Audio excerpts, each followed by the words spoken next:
You're listening to the Three Seeds Podcast, a show about native plants in the Midwest. I'm Stephanie. And I'm Elizabeth, and we've been walking around parks and gardens together for years. In each show, we share interesting and fascinating facts about native plants. Why 3 seeds? Well, we believe it takes 3 seeds to germinate great ideas.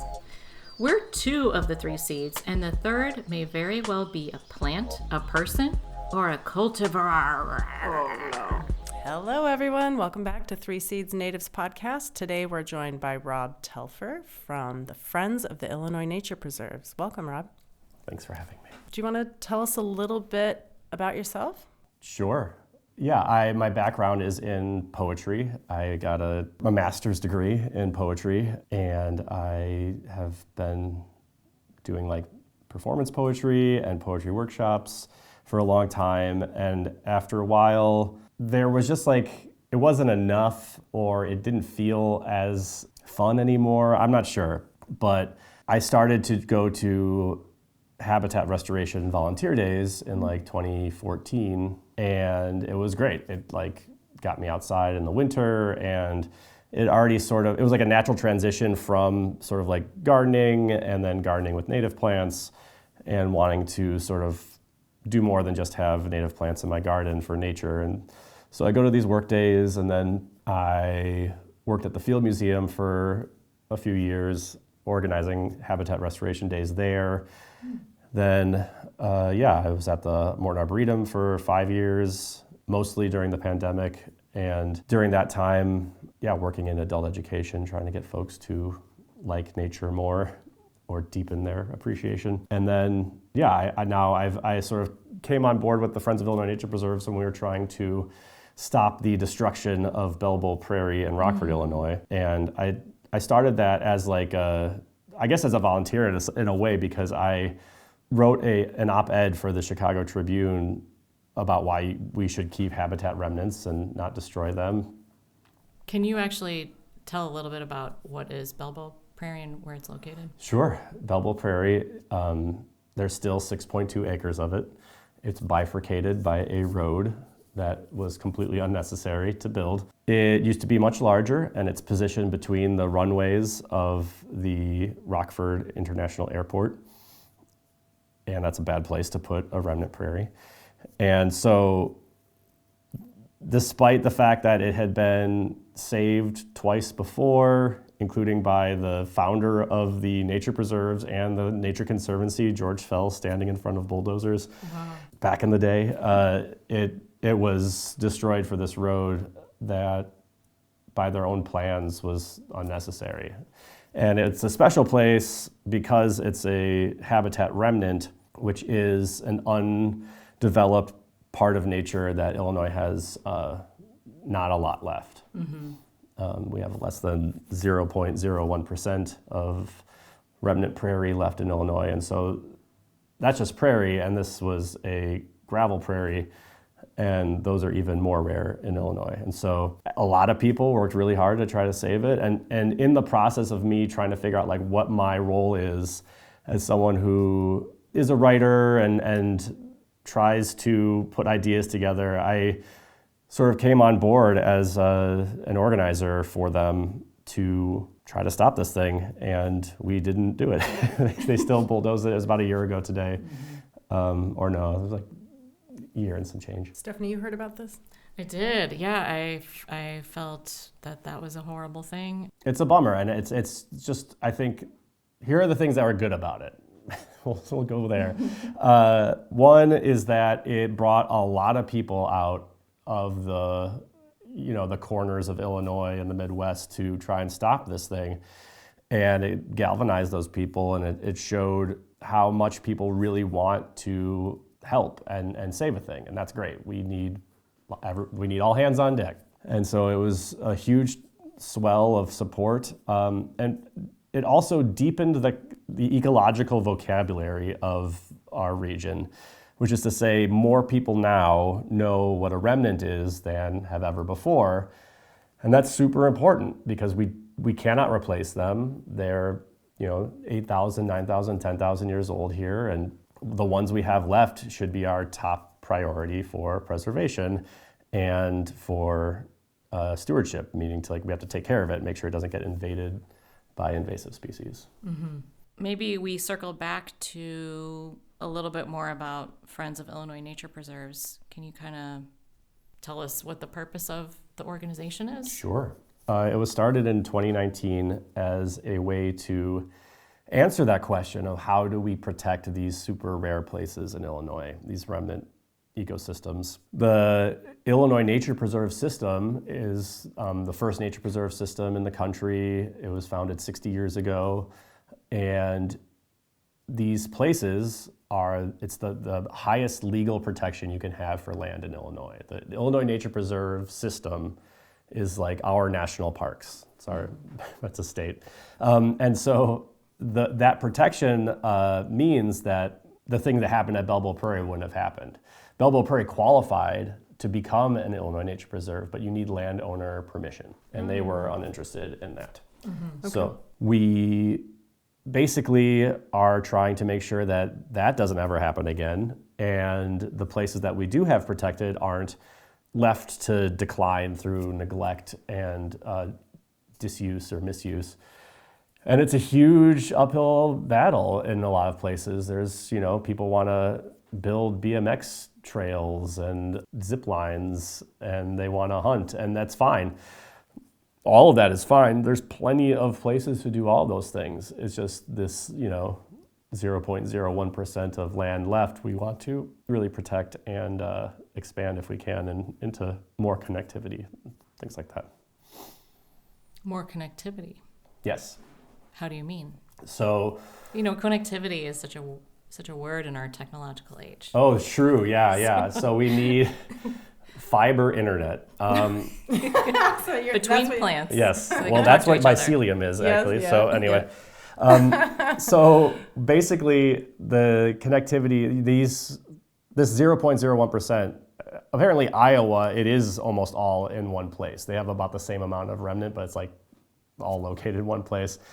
But in Illinois, it is completely fragmented. It is in these little patches. A lot of the remnants that we have are old pioneer prairies and railroad rights of way. And so that's the reason they were never developed. So those things are completely separate from each other. And I want to say that the species sameness from remnant to remnant is about 70%, which means that you have 30% different species between each remnant, which is huge, that means that no matter how small it is, it has maybe a species of ant that doesn't live anywhere else, or it has a suite of rare plants that don't exist anywhere else. And Belo Prairie, as an example of a remnant, its biodiversity, it had a couple endangered plants, state endangered plants. It had the rusty patch bumblebee, which is federally endangered. It had two more bumblebees that are being petitioned to be listed for a federal endangered species status. And then we had someone who wrote a paper for us that said that Belo Prairie had approximately 100 native bees species that use this 22-acre prairie. And of that 100, 46 of those species were remnant dependent, meaning they do not live outside of remnants. You can't just plant a milkweed in your garden and have them show up. They have this very specific habitat needs. I mean, there was one kind of bee who only ate the pollen of lead plant. And then there was another kind of bee that would only steal the pollen from the bee that would only eat the pollen from lead plant. So it's you can't just hope they show up when you plant lead plant in your garden. That's just their food source. It's not even talking about what their nesting habits are. These areas are super different from each other and super charged biodiversity that cannot be replicated. And we want to connect them. And I think a lot about connectivity, certainly in a habitat way, but on the drive down here, I was thinking about the ways in which we, in this world, this habitat stewardship and restoration world, we are the connectivity between these things. Our knowledge that we can share with each other about what's happening in Rockford or what's happening at Morton Grove or what's happening in Downers Grove or any of these places that these rare places exist, we tell each other about them and we can if we get our paperwork together, share seeds with each other from these places and share stories about what works and what doesn't. Like, we are the connectivity between these places so that they're not utterly lost and they're not utterly disconnected in a way that they would be if they grew up, if they evolved as like islands apart from each other. And I kind of hope that, I mean, are you guys cool with like advocating breaking laws on your podcast? Or because I think we should steal caterpillars. If you know what you're doing. Have you talked to the caterpillar board about that? No, we haven't. Actually, this is not sanctioned by anyone to say it. But basically, like, I was like having a conversation with a guy once, and he was like, you know, they spent millions of dollars trying to reintroduce Blanding's turtles to this one pond, and they did, and it was millions of dollars. And he's like, the math doesn't work out there for the Blanding's turtle. If that's what you need to get it to stability, he's like, people need to be like growing eggs in their bathtubs in order for the Blanding's turtle to make it.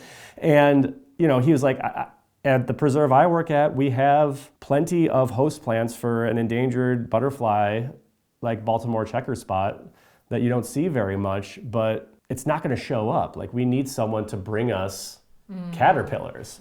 And I think that obviously, like, we can do these things legally, we can do these things through proper channels. I feel like stealing is your first option. It's our first option. But it basically, like, I think what I'm trying to say is, like, don't do something crazy. Don't do things without sort of like your best, safest bet. But like, nature needs people who know these things, who know these connections and can help each other out in a way that is organic. Okay. People like organic. Can I ask you a basic question? Sure. When we're talking about remnants, so 70% is shared, 30% is unique to each site. How disastrous is it or is not that we do have kind of islands? I mean, I am no scientist, but I can say that it's not great to have so much sort of like genetic fragmentation. So the science of habitat restoration is constantly evolving as well, getting better, getting more specific. There are policies about where seeds need to come from when we're sharing seeds for habitat restoration. But there's also, I mean, if you're a wind-pollinated plant, for instance, like oak trees, I forget like the distance on this, but when I was working at the Arboretum, this woman was giving a talk about, she was testing the like patrilineage of oaks in a stand of oak trees that was completely isolated from, like, the nearest other oak tree besides the stand was like 150 miles or something like that. They found that 60% of the pollen that was coming into the stand was coming from the outside, that was pollinating the acorns. And so they were able to bring in new diversity, even though it appeared to be an island, you know, a completely isolated space. And so that's one thing. I mean, the other thing is birds bring in seeds, obviously. Their poop is real good, and it's really good at connecting these spaces as well. And insects? Some of them are vigorous travelers? No. I mean, yes, but like monarch butterflies are good at traveling far. Sure. And there are sort of like migratory dragonflies as far as I've heard. But beyond that, like something like the Carner blue butterfly, which was a butterfly that's extirpated from the region, like I think they said something like 60 yards is as far as it's going to go in its lifetime. Wow. And like if you put a road between its like host plant and its like overwintering space, it's done. Maybe it's on the personal side, but obviously personal and professional are overlapping for you because you seem to be working in a role that totally connects to this passion of yours. Or something that you feel passionate about. I would say right? Yes, yeah.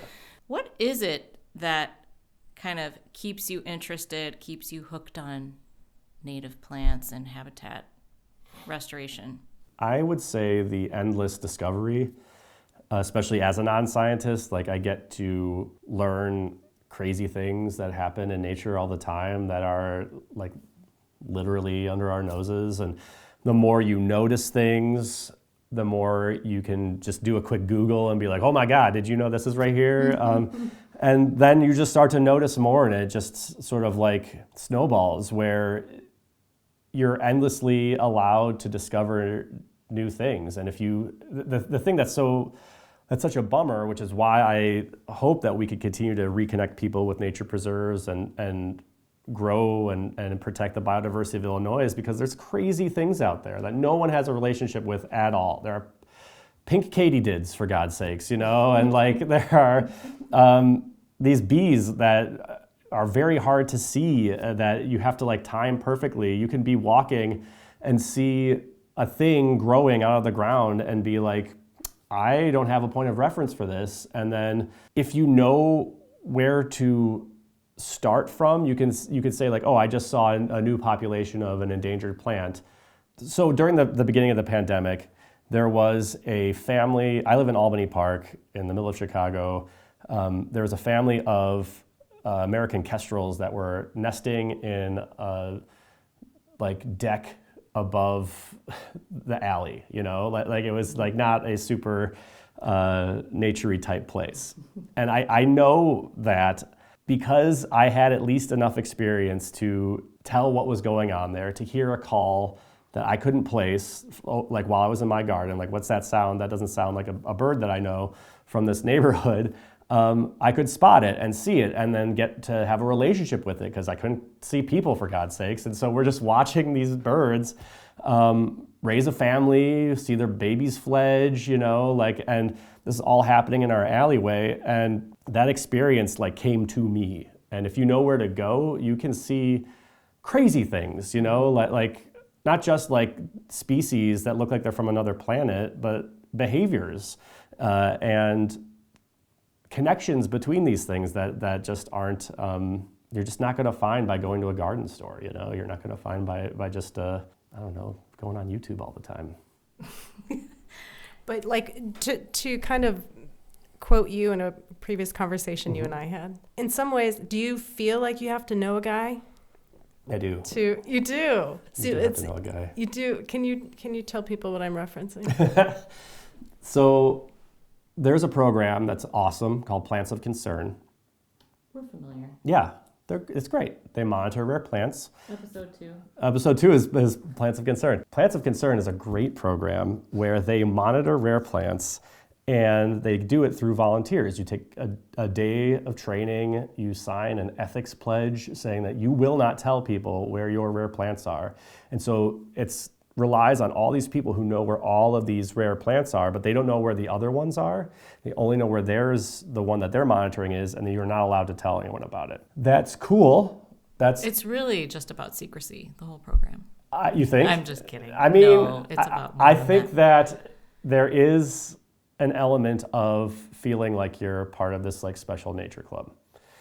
And that sort of ethos has gone through conservation from the beginning, where people who are in the know want to protect it from everyone else in a way that is completely exclusionary from someone who might be an advocate, someone who might have a good experience and get to know these things and want to protect them. But if we keep everything away from everyone else and they have no relationship with it, then they don't know. One time there was a guy talking at the Field Museum who was studying the native plants of Brazil, of the Atlantic coast of Brazil. There are 5,000 endemic plants to the Atlantic coast of Brazil. As a point of comparison, Illinois has 1 endemic plant, 2 if you count one that hasn't been seen for 100 years. So they have 5,000 endemic plants to the Atlantic coast of Brazil, which is about it's not... That just blows my mind. It's a lot. I did not know that, and I want to know what the plant is. For Illinois? Yeah. We'll get there. Okay. That's foreshadowing. Anyway, these guys were looking for this one specific plant, this rare plant, and they went to the wild population that they knew about, and it was done. It had been like decimated by something, because if you have one population of something, you just get like one bad event, and then sorry. So they saw a farmer who had it was a vine. It was just growing all over his like terrace, and they're like, hey, did you know this is a super rare plant? He's like, really? I was just about to tear it out. This is so irritating to me. And they're like, no, it's good. And he's like, that's great. And they're like, you have one of like the best populations of it. And he had like a sense of pride of it, but he had to have like biologists show up at his house to tell him, and like, that's not great. But I thought, in some ways, I thought we were kind of, is this at all getting democratized by having apps that can do plant identifications or bird song identification? So then, like, you don't really have to know a guy, you just have to have an app? But the apps do have, luckily birds come to you, thank you birds, but they do have particular habitat types, and you're much more likely to see a rare bird at Montrose Beach than you are in your backyard. But they do show up in your backyard, and sometimes they hit your window, but which is not nice. But the apps, like say iNaturalist, they obscure any rare biota. Like you're not allowed to know the exact location, which I tried to exploit before. Like I was in Georgia, and there is this plant called Oconee bells. That's this ancient relic of a long past time, and it's very beautiful, and it would have been in flower, and I tried to use its observations on iNaturalist to like triangulate where it is, and I did not. I could not find it because they were good about obscuring the exact location. So you do still have to know a guy. Okay, but also like, you and I are both parents. Are they just trying to protect these plants from people trotting all over them or stealing them? That's the basic. I mean, you were talking stealing caterpillars, and it seems like the three of us here are in favor of that. But but I don't want the wrong people to steal them. I don't want someone to steal them who doesn't know what they're doing. I don't want someone to steal them who's going to sell them to some schmo. No schmoes should have access to this stuff. That's the next t-shirt. There's so many non-schmoes. There's more non-schmoes than not. And so one of the examples I always use is, so like obviously like, yeah, someone did attack the Mona Lisa once. Someone did attack David, the sculpture of Michelangelo, with a hammer. Fine, but when I was working at the Field Museum, I don't know if they would want me telling this, but I don't work there anymore. They were moving SuetheTRex from the main floor to its own private suite, their own private suite on the second floor. I've been there. Yeah, it's nice. Yeah. SuetheTRex is one of the most famous fossils, if not the most famous fossil in the world. I said it. And so it had been there for 20 years, 30 years, and they went to uninstall the alarm system that they had set around the skeleton. And when they went to do it, they noticed it hadn't been hooked up properly, which means the entire time it was on display and millions and millions and millions of people have been seeing it, it had been unharassed. There was no one who was trying to climb on top of it or steal a rib for their sweetheart. Yeah, I mean, I'm with you a little bit on this, and that my general view of the world is that it's mostly good people. I really feel that way. I mean, but there are a few. I think sometimes bad apples can do great damage. Yeah. So the expression is 100 people to build a building and one a-hole to burn it down. Is what I've heard. Yes. But most buildings are not burned down, I will point out about buildings. Right? We are not in total chaos. Stephanie, what's your question next? I still want to know what that one plant is. So I had referenced two plants. There's the one endemic. Endemic meaning it grows nowhere else on the planet. Is only from here. Which I think is also great about native plants is you get to have a relationship with something that is completely of the place you are. And I know a lot of people are kind of bored of where they're from, like, I'm so sick of the same old view. But if you have a thing that no one else has and it's your everyday, that's really special. And you should be like that farmer in Brazil who has now a new sense of pride about this thing. Mm-hmm. So we have an endemic that only grows on one island in the Kankakee River called the Kankakee Mallow, Iliamna remota. Okay. I started a campaign. My partner, it was her idea, so I have to give Allie credit, but it was to make the state flower the Kankakee Mallow because it is the only endemic flower that is still around, and it almost got lost.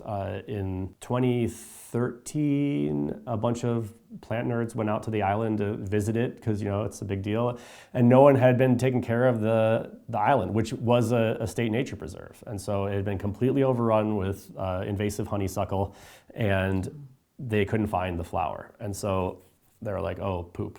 We really messed that one up, guys." The bunch of volunteers coordinated with state agencies and all the right paperwork they needed to go out there in the winter and cut down as much of the invasive brush as possible. And because of studies, they knew that this flower's seeds germinated through not just fire, but hot fire. Like it required very spicy fire in order for it to germinate. Spicy fire, and it's on an island. Yes. Wow. Which was also a gravel dolomite savanna. So that island specifically had a different set of sort of like geological base than other islands around it. Knowing that, they're like, hey, we know the last location that this plant was seen. Let's take the fires of the burning invasive plants and roll them around on the ground where this plant used to be. And so they did that, and then we came back that summer and saw like a carpet of like where the log had been, like this perfect row of germinated keiki mallow seeds. And so by rolling around the on fire invasive honeysuckle. Yeah. And the other sort of invasive. Right? And leaving it so that it was intense heat concentrated, right? I'm not sure they left it. Oh, darn. I mean, they may have. I mean, like I know that they had to roll it very slowly, but I think there were like rules around just like leaving. I think you leave burning embers, but no open flames. Regardless, hot fire, and it grew. And now there is a dedicated Friends of Illinois Nature Preserve supported community of folks who are out there all the time managing the invasive plants and encouraging the natives. And the keiki mallow is not the only special plant to that island. It's only a 22-acre island, but it has, it's really cool clematis that grows there. There was a federally endangered Dahlia foliosa, what's that, leafy prairie clover that grew there. And the guy who discovered it there saw 3 plants and he took 2 of them. And so it hasn't been there for a while either, but that is a place where it was growing, where it was not growing in anywhere around there. So wow. It's a real special place, and that, yes, you do no have to know. No one go there. What's no that? one go there? Is no, that what go you're saying? there. Or Go there. Okay. You need a canoe, so you'll need a canoe or a kayak, so that's Love already a barrier. But like, go there and see it. I mean, there are cages protecting the mallow too from deer browsing, which is a whole other issue. Speaking of special places, can you talk a little bit about 115th and Torrence Avenue? Yes. So the other endemic plant to Illinois that we know of is a plant called Thismia Americana. And it does have a common name, but it's stupid. I mean, it's fine, but I don't remember it. Everyone calls it Thismia. So Thismia Americana was discovered far south Chicago by a botany PhD candidate at the University of Chicago, Norma Pfeiffer. And she was, God, I hope I got that right. Norma Pfeiffer, she discovered it and described it, and it was the first noticing of this plant ever. And its closest relative that we've been able to identify is in like Tasmania. And it's super small. It lives most of the year underground. Like a lot of Thismia, they're just little roots. And to talk about like the specifics of these ecosystems, they require the mycelium. The fungal network underground? Yes, they require a specific mushroom species, and that species takes energy from the roots of a nearby tree or plant. And so it needs this like double connection in order for it to get its nutrients. It does not have leaves, it does not photosynthesize, it lives all year underground, and it shoots up a fingernail-sized flower for like a week in the summer, and it's white with maybe tiny little blue streaks on it. And so she got to observe it a few times. She wrote her dissertation, she moved on, no one's seen it since. And they've gone back there.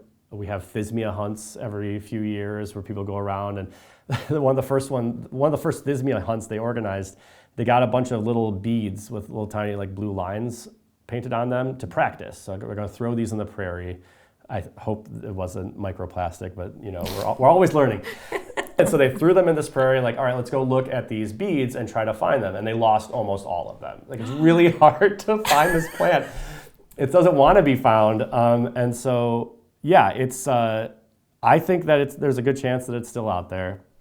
I totally think it's out there. It's really hard to find, Yeah. but it also has really specific habitat needs. And so, like, I imagine we won't see it unless the place it's growing in is being taken care of actively, has regular fire and has invasive species control and doesn't have, I don't know, marching band practice or something in it. Right. So I think the thing that's nice about that story is that we have this thing that's completely special to Chicago. It's endemic to Chicago.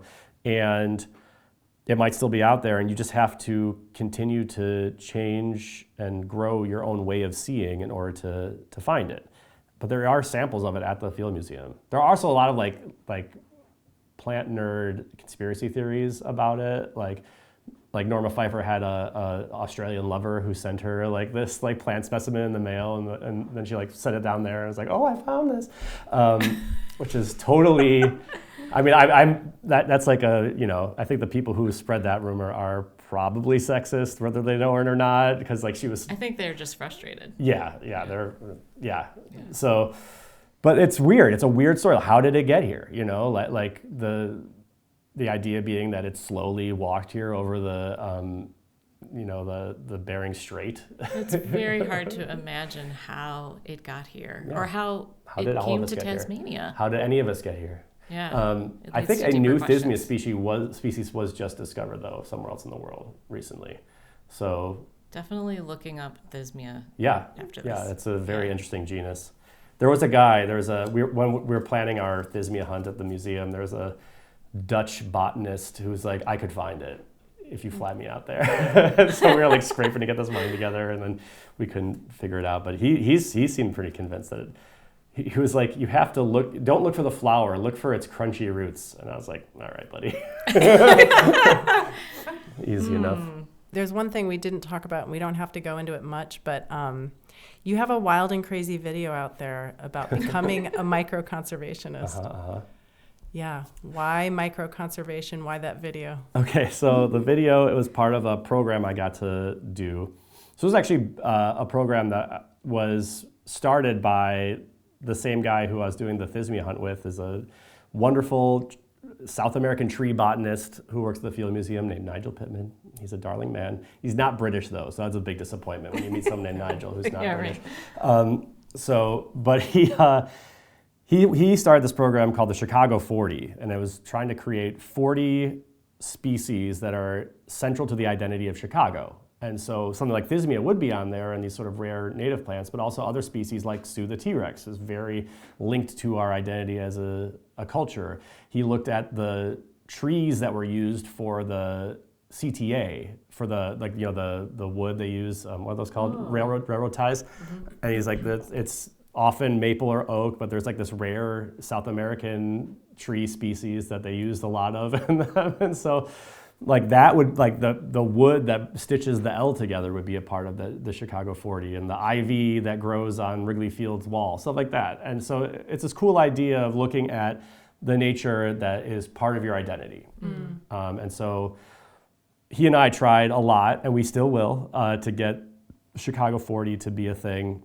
But the Atlanta Science Festival, who I had worked with in the past, wanted him to do a project with me, so I said, let's do the Atlanta 40. And so the video was an advertisement for it. You can go to atlanta40.com and see it.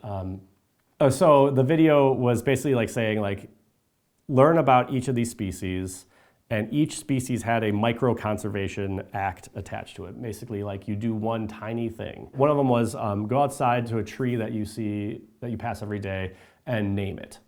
And then like another one was like, greet the tree, like say something to the tree using its name that you gave it. And that was based on this idea that's, I first heard from Richard Powers, who wrote the Overstory, but he said, other folks have talked about, like Robin Wall Kimmerer, the idea that when we treat nature like a neighbor, mm-hmm. and you talk to a tree, you don't expect an answer. The tree's not gonna be like, oh, how have you been? Can I help you move? The tree isn't gonna do anything. But when you view nature and its individuals, like your neighbors, like our sweet kestrel that lived in our alley, then you're no longer treating it like an object. It becomes a subject. It becomes a thing with, autonomy and identity and self-determination, and it grows your empathy. And so I was trying to like build that into it, and seeing that act of like just naming a tree, trying to restart your relationship with it as growing who you were as a conservationist. So the idea then too is like if you do one microconservation act, it's worthless. But if you do 40 microconservation acts, that's something. And if you do 40 of them and you get to the other side of it, you might actually change your behavior in the way that you look at the world, so you don't just stop at 40. And if you have a bunch of people doing 40 at the same time, then you're actually starting to chisel away at some of the problems that we have. I love that concept. So, but we still I think have to, also, our lives are changing a lot in terms of the amount of time that we do spend outside, and the way that we work is changing, how we use devices constantly, instead of like sitting outside just looking at the trees. It's very tempting to instead of, say hello to David the neighbor tree, you look at your phone, right?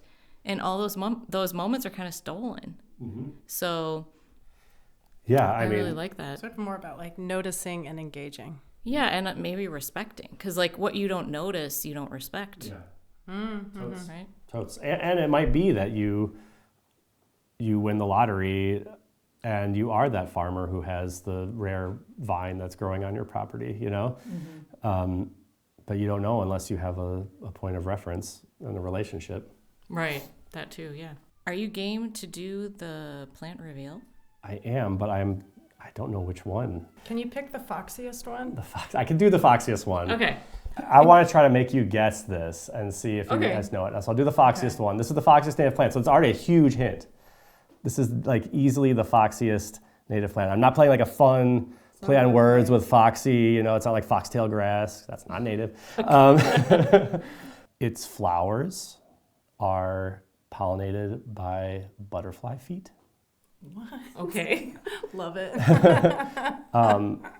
Certain species of butterfly can taste the leaves with their feet to know if it's the right one to lay their eggs on. Wow. I know what it is. Just kidding. Okay. It doesn't get very tall. It's great in a garden.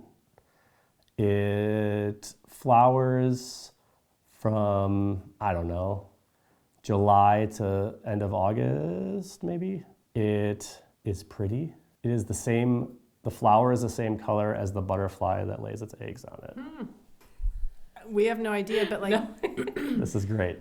Do you know what a monarch lays its eggs on? yes. What is Yes. that? Milkweed. Okay, so this is a specific kind of milkweed. Swamp milkweed. No,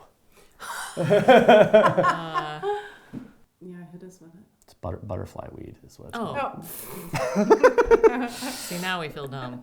It's butterflyweed. It's that's so obviously obvious. the absolute foxiest native plant. In like a showy, in like a really conventional beauty kind of way, We're just like, oh my God, stop showing off. Like you're just at the mall, Yeah, like yeah. you don't have to get so beautiful just to go out. It's one of those things where it's like Brad Pitt is objectively attractive. And if people say Brad Pitt is not attractive at any point in his life, they are selling you something. And then is it, it's laying its eggs near a flower that will look like the butterflies because that gives it some sort of potential protection?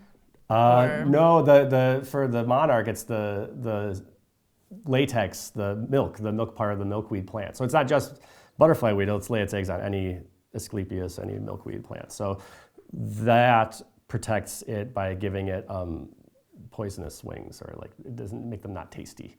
But Wait, sorry, I what? didn't know that. yeah, monarch butterflies the caterpillars are eating the leaves, and it's full of that latex, and that is making them not Taste bad. Yeah, they taste. Have you ever eaten a monarch butterfly?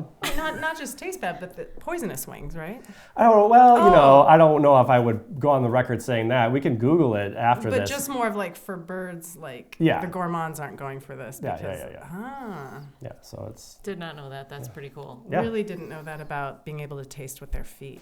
That's so cool too. oh yeah, they taste Yeah. it with their feet, because like you'll see a monarch go like Yeah. over your garden, and there's lots of like They land territory to on land on stuff. it, but they Yeah. land on stuff, but then they're like you, and it goes poop, poop, poop, poop, poop, and it poops out its little eggs all over it and then flies away. It's really great. I would like to witness this. It sounds like you have. Yeah, it's the best. Wow. And you just have to be there to, to see it. You have to park yourself next to some Yeah. butterfly milkweed. Yeah. Well, it's been such a pleasure talking with you. Yeah. Thank you for sharing your knowledge and your perspective. I will say too that habitat restoration, volunteer habitat restoration it is a great way to filter out who the jerks are, and the people who show up are generally really nice. Yeah, that's so true. Thanks so much. Thanks, Really Rob. Thanks, Fun y'all. conversation. This is Yeah. Great. Have a nice life. Bye. Bye-bye.